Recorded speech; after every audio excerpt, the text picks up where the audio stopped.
Pozdrav ljudi iz Slavonije, iz benda Kontra Efekt. Za one koji ne znaju, mi smo bend koji apsolutno sve, znači od prvog slova na papiru do konačne produkcije glazbe i video spotova iznosi na svojim leđima.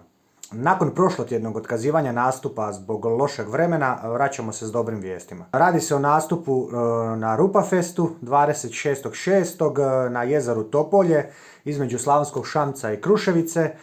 Ulaz je besplatan, a svi detalji vezani uz sam festival nalaze se u opisu videa.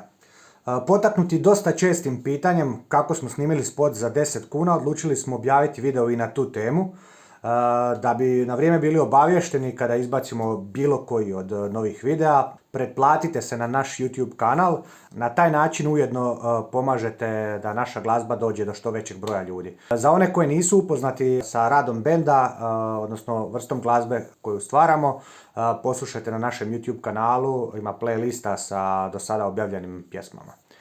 Šerajte, lajkajte, vidimo se.